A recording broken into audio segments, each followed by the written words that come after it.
All right, what's going on YouTube? Today we are gonna watch IGN's review of the episode 1 of Lanterns. Now, I've seen it. Hold on, let me double check something. Okay, I've seen it. I watched episode 1 today. So let's see what IGN has to say, and then I'll give y'all some of my thoughts at the end. Say that a lot is riding on the first season of Lanterns. This is Yeah. Yeah, quick initial thoughts. I thought episode 1 was really good. I hope it stays good all the way through. But like I said in my last video about Lanterns, like DC needs a dub in live action so bad. Like Superman was okay. Supergirl was like really mid. So like DC just needs a dub, bro. This show like it quite literally has to be good if it wants to like get everyone's hopes up for DC live action again. Otherwise, it's like we're just gonna go back to the animated, is one of the first which isn't bad because animated goes hard, but like we want live action to win too, you know. key pieces of James Gunn and Peter Safran's DCU that isn't directly steered by Gunn himself. We've seen enough by now to know that Gunn himself has a solid handle on the DC brand. Creature Commandos, Super. I still want to see a Wonder Woman movie or TV show, definitely. I wouldn't be mad if they made a Wonder Woman TV show that then led into a movie. I would be okay with that because I mean we've had Wonder Woman TV shows in the past, but I don't think we've had like a Wonder Woman like TV show like in recent years, and I'd be okay with that to explore a little more lore. Like I wouldn't want it to be an origin story. Like she's already there, she's already doing stuff. It's like, and then we can from there we can set up a lot of like major villains, a lot of major plot points, just things like that. Plus, then we can see another side to Diana that we don't normally see, because normally in her movies it's like she's just like Wonder Woman, and like that's it. We don't see a lot of like Diana. So I'd love to see a TV show where we get a lot more Diana. You have to do it well, but like that'd be pretty cool. Man and Peacemaker, they've all been enjoyable. Never saw Peacemaker, don't have any desire to watch it, so I don't know. But can this fledgling cinematic universe thrive when he hands the reins over to other creators? Sorry, last time I'll pause before I let it play for a little bit. It really gave like Dark Knight vibes, which I really liked. Like it really gave that like gritty, it's gonna get dark. It's on HBO, so you know they can like get bloody and gory and explicit if they want to, as opposed to if it was on like the WB or something. So high hopes, dude, high hopes. Supergirl certainly calls that into question, casting doubt on Gunn's lofty claims about strong scripts and clear artistic visions being the driving force of this line. The DCU needs a win right about now, and I'm happy to say that Big dub Lanterns is ready and able to deliver in this first episode. Yes. This is more than just a feeling. This is a threat no one's ever seen before.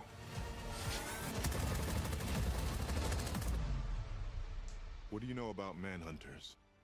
It's been tough to know what exactly to make of this series. For a franchise as fundamentally fantastical as this one, the prospect of focusing on an Earth-based murder mystery and downplaying the actual Green Lantern elements wasn't necessarily appealing to all the fans. Yeah, I thought it was gonna be kind of trash when they said that, but I also get it. You save a lot of money on VFX, and so you also don't want like a CGI. Like when it's live action, we know we're not going to get the same thing we see in animated. They're not going to be using their powers all willy-nilly because that costs like a lot of money. But I feel like in the show there was not enough, but like enough for the story they're telling for it to be like, okay, I'll take it for now. The initial Lanterns trailer did little to assuage the fears of those concerned by that premise, and then co-creator Damon Lindelof really kind of stepped in it with some of his comments, to the point where no less a DC authority than Grant Morrison felt. Green Lantern comic writer criticizes Damon Lindelof for HBO's Lanterns. There's a rather geeky battle on brewing over. The only people who give a about the Lanterns TV series are Green Lantern fans. Why alienate them? Compelled to clap back. Suffice it to say, DC and Warner's didn't really do themselves any favors with the marketing of Lanterns, but the proof is... Yeah, like I saw one trailer like maybe 2 weeks ago, and like that was it. I hadn't really heard anything about it. I hadn't seen anything about it. It was just, oh, there's a trailer, and then it just dropped, and I was like, oh, okay, cool. is ultimately in the green pudding. It's the greatest weapon in the universe. When and if I heard someone say that that is not like a satellite beam, that it might be red lanterns. And I feel like that would be really cool if that was the case. When and if to use it, that's the whole ball game, Junior. Yes, Lanterns is essentially what the trailers and early previews have made it out to be. It's as much a True Detective and Slow Horses style murder mystery as it is a superhero drama, and, in fact, features veterans of both of those shows among its creative team. It's not necessarily going to appeal to viewers intent on seeing the cosmic side of the Green Lantern mythos on full display.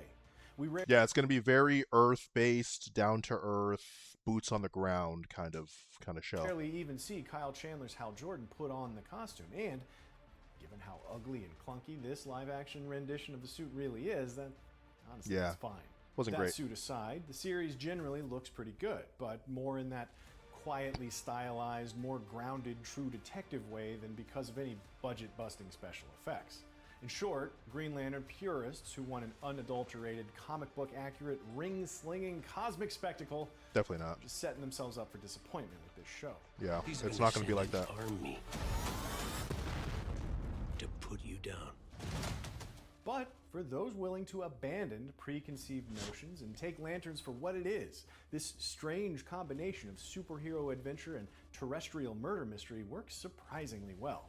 And a lot of that comes down to the chemistry between Chandler's Hal Jordan and his trainee, Great chemistry between these two. Aaron Pierre's John Stewart. Hal has never been portrayed as the nicest or most well-adjusted member of the Justice League in various DC media, but here he's downright hostile and standoffish to his young charge. As much of the first episode lays the foundation for an urgent investigation in the remote town of Rushville, Nebraska, it also makes it clear that the real conflict is between Hal and John. One is a cocky, grizzled veteran suspicious that his space cop handlers are trying to replace him. The other is a former Marine with a deep desire for the ring, but limited tolerance for shenanigans. To say the two butt heads in the first episode, They were very much like fire and ice, and I really like that dynamic and that dichotomy between the two of them. is putting it mildly indeed. Tell me how you got it, Marine. You know how I got it. I sure as hell didn't interview for it. Oh, shit, maybe you should have. The series leans a lot on that core dynamic, making it crucial that it finds the right actors for the job, and that's one area where Lanterns succeeds unequivocally. Oh, by the way, if you haven't seen it, just so you know, all the clips they're showing are of like, some of them are for the first episode, but a lot of them are like from trailers and things like that. So not everything you see has happened in episode 1. Both actors are pitch perfect in their portrayals of these iconic, if sometimes barely recognizable characters. Chandler probably isn't the first name to pop up on anyone's list of dream Hal Jordan actors. He wasn't even DC's original choice for this part, it seems. And were the series striving for a more traditional, youthful take on the character, Chandler would obviously be a poor fit, but Yeah, apparently he's like 60, dude. that is not the goal here. This is a version Which is of insane. Hal who's been active in the DCU for decades and truly feels the weight of those years. Chandler expertly captures that unique blend of exasperation, paranoia, and deep-seated overconfidence that defines the DCU's Hal Jordan. The last thing he feels like doing is training a guy who's trying to steal his job, and he makes that clear in every interaction with John. Yeah. The only way you're gonna get this ring is over my dead body. I think he likes me. As for John, Pierre brings a quiet, no-nonsense charisma to the screen that contrasts nicely with Hal's fiery bravado. John is quiet, composed, and stoic, qualities that could make for a very boring role in the wrong hands.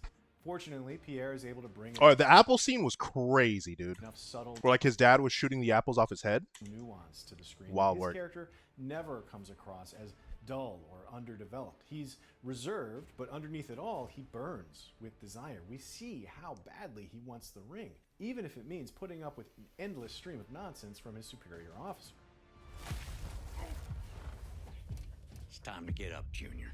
It's also nice to see the first episode dig a little bit into the racial undertones of this Training Day-esque dynamic. In one scene, a seething John calls his father for advice and is reminded that white men like Hal Jordan have the privilege of being eccentric and difficult. Not so for a black man trying to prove his worthiness for the most exclusive law enforcement gig in the entire universe. Now, at least at this early stage, it doesn't appear that Lanterns is going to be steeped in the racial tensions of modern America to the same degree that Lindelof's previous DC series, Watchmen, was. but it's still satisfying to have that element acknowledged, especially given how important Jon Stewart was to the early diversification of DC's comic book universe decades ago. Yeah, like he touched on it, but it wasn't like the whole show. It was just like he like called his dad and he was like, "Yo, this dude's pissing me off. Like he's acting like reckless and da-da-da, and I don't get that." It was like it was really cool the way they did it. It felt very organic because you got to think about it, right?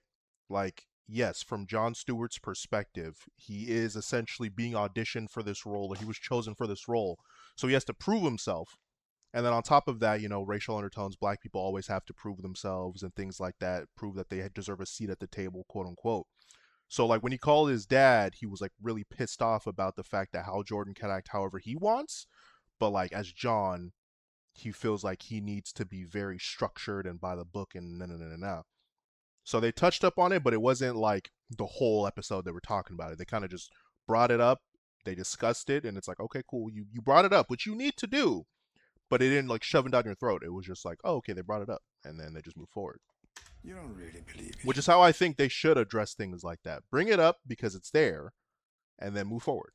Don't make it your entire story. Just bring it up and move forward. Back up, do you, Hal? Let's say what he actually is. My replacement.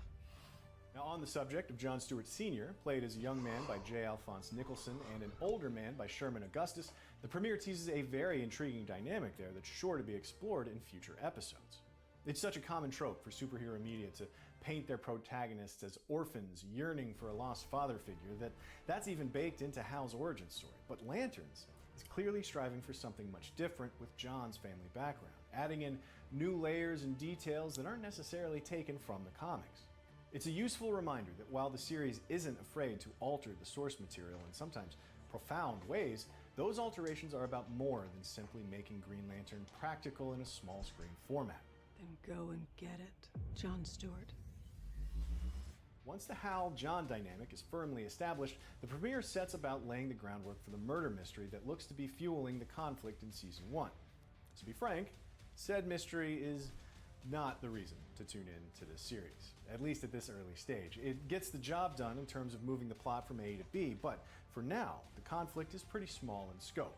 It's mostly about Hal's uphill battle to convince everyone around him. I wouldn't say small in scope.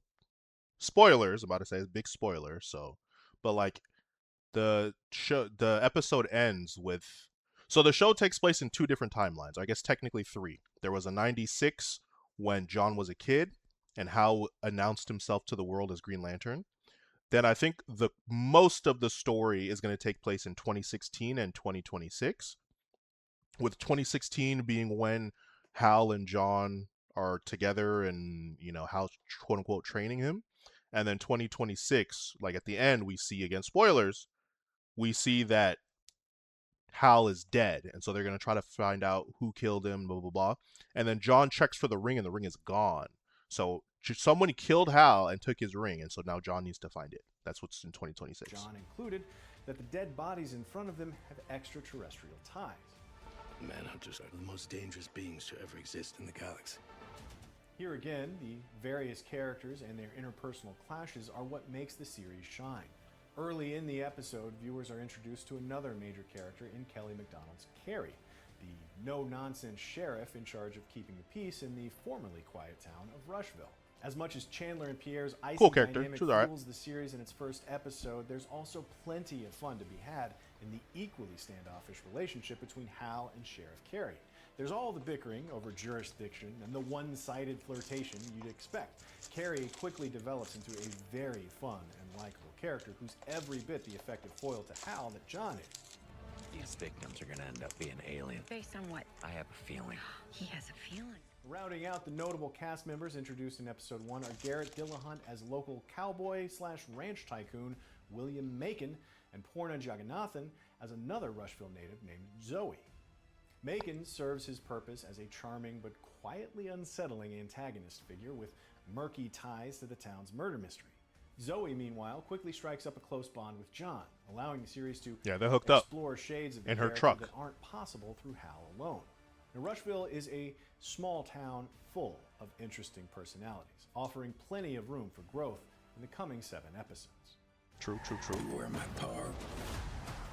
Again, though, the murder mystery itself gets the job done in I mean, characters you basically need to focus on are the sheriff, the rancher dude who's probably a villain, and then maybe his wife, which is the porno lady that Jon Stewart's character sleeps with, and then obviously John and Hal, and then if Sinestro's in here, Sinestro. terms of plot catalysts, but it's the characters who tend to shine more than the plot in episode 1. It is worth noting, however, that the premiere keeps one big reveal under its hat until the final moments. This twist is sure to be as controversial as anything the show has to offer in its debut chapter, but as far as throwing viewers off guard and hinting at a larger, more ambitious scope for the series, it delivers just what's needed. If the prospect of plainclothes Green Lanterns loudly squabbling and rubbing elbows with cowboys isn't enough to lure you in, this twist might just do the trick. So, Green Lantern's premiere episode is getting an 8. In brightest day. Honestly, I agree. I think it's worth more than a 7, but I don't think I'd give it a 9. I definitely wouldn't give it a 9. Like, it was a good episode and a great start to the show. And it's just like, let's see how they follow up. Like, that's literally everyone who's just seen it is just, all right, let's see what they do next. Let's see how they play it out. Because it was a good episode. Great start to the show. So it's like, let's see what happens. In blackest night. With the DCU suddenly on shaky ground following the disastrous reception to Supergirl and a few canceled TV shows, it's reassuring to see Lanterns get off to such a strong start. It proves that there's indeed room for superhero stories in this cinematic universe that aren't all cut from the same James Gunn. Wait, hold on. For superhero stories in this Okay, so Guy Gardner. It's possible that Guy Gardner has the ring. So maybe he killed Hal, or someone else killed Hal, and then Guy got the ring. cinematic universe So we'll that see. aren't all cut from the same James Gunn cloth. While the central murder mystery in episode 1 is more serviceable than actively intriguing, the characters and their uneasy dynamics more than justify giving this show a watch. Chandler's Hal Jordan and Pierre's Jon Stewart make for a mighty but very dysfunctional dynamic duo, and the prospect of spending 7 more hours with them is exciting indeed. That's what we thought of The Lanterns premiere. Let us know what you think of it in the comments below. And for more TV reviews in brightest day, blackest night, or otherwise, you're in the right place. Stay right here with IGN. Yeah, like I said, I think it was a really good episode, and it's going to be the start to a hopefully really good show. I'm just excited to see. Okay, so let's say the show is really good, right? How are they going to tie it in to the cinematic universe? Because if Hal's already dead, that means that in the cinematic universe, we're never going to get a Hal Jordan. We'll get a Guy Gardner and a Jon Stewart. Unless they bring Hal back, which I would really hate if they did. Like, I'm sure there are ways, I mean, there are plenty of ways in the DC universe to res people, but I would really hate if they brought him back. That would be so annoying. Let him die. Call it a day. And, I mean, ultimately having Jon Stewart as, like, the main Green Lantern, I mean, that's how it was in the Justice League animated show back in the day. So it's not like we're unused to that, right? So yeah, I mean, ultimately, like I said, I thought the show was really good. I'm really excited to see what they do. But let me know what you guys think. Did you watch it? Did you not watch it? Do you plan on watching it? Did this video and review make you want to watch it? Does this video and review make you not want to watch it? Let me know. Have a good night and peace.